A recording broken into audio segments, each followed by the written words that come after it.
Welcome to The Explainer. We're about to dive into something that shapes pretty much everything we do. It's all about the invisible forces that run our lives, laid out in Charles Duhigg's amazing book, The Power of Habit. Think about your day so far. How many of those little things you did were they actual conscious choices? Well, get this. A 2006 Duke University study found that over 40% of the things we do every single day, they aren't decisions. They're just habits. So that leads to a pretty wild question, right? If we're basically on autopilot for almost half of our day, who's actually flying the plane? Who, or what, is really in charge here? To really get a handle on this hidden force, we need to look at the incredible story of a man who, well, he lost his memory, but in doing so, he showed us the secret power inside all of our brains. So meet Eugene Pauly. A viral infection completely destroyed the part of his brain that makes new memories. He couldn't tell you who his doctors were, what day it was. He couldn't even remember eating breakfast just a few minutes ago. And yet, he could still do something absolutely remarkable. Okay, so even though he literally could not draw you a map of his own house, Eugene could get around just fine. His brain, on this deep automatic level, had locked in these habits that just took over and guided him. And this story, it peels back the curtain on a fundamental process that's running inside all of us right now. So how on earth does that even work? Well, scientists over at MIT were trying to figure this out. They were studying rats running through mazes, and they stumbled upon this simple but incredibly powerful neurological pattern that's at the heart of every single habit we have. And they gave it a name, the habit loop. You can think of it as your brain's ultimate shortcut. It's a way to save energy. This whole process is run by a really old part of our brain, the basal ganglia, and its job is to free up our brain power for, bigger, more complex stuff. And what's so wild is how simple it is. Seriously, every single habit you have, whether it's good, bad, or somewhere in between, like biting your nails or constantly checking your phone, it all follows the exact same 3 steps. First, there's a cue, then a routine, and finally a reward. Okay, so knowing the loop exists, that's step 1. But the really exciting part, the real game changer, is learning how you can actually use this knowledge to redesign your own habits. And that brings us to what Duhigg calls the golden rule of habit change. Here's the secret. You can't just extinguish a bad habit. Trying to fight it head on, it almost never works. The craving for that reward is just too powerful. So, instead of fighting it, you redirect it. Let's look at nail biting, for example. The cue might be a feeling of stress or tension. The reward you're seeking, some kind of physical stimulation.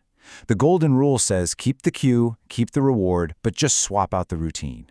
So instead of biting your nails, you could, say, rub your arms or clench your fists. See? You're still getting that physical sensation, satisfying the craving, but you've replaced the destructive behavior with something neutral or even positive. But wait, there's one more crucial ingredient here. It's not enough to just change the routine. For that new habit to really stick, especially when things get tough, you have to believe that change is actually possible. That's a huge reason why groups like Alcoholics Anonymous are so powerful. Being part of a community, seeing other people succeed, it makes that belief real. It makes it feel possible for you. And this idea of one change leading to more, well, that brings us to something even bigger. You see, it turns out that not all habits are created equal. Nope. Some are way more important than others. These are the habits that have the power to set off a kind of positive chain reaction through your entire life, like tipping over the first domino. Duhigg has a great name for these keystone habits. Think of them like the master key on a keyring. They unlock widespread change because once you change them, a whole cascade of other good habits just naturally follows. They create these small wins that build momentum and make you feel like, hey, I can actually do this.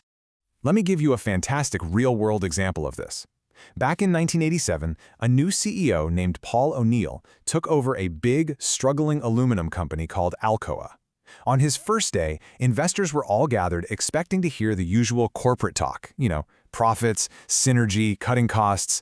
But instead, O'Neill got up and said his #1 priority was going to be Worker safety. That's it. He said his goal was 0 injuries. You could have heard a pin drop.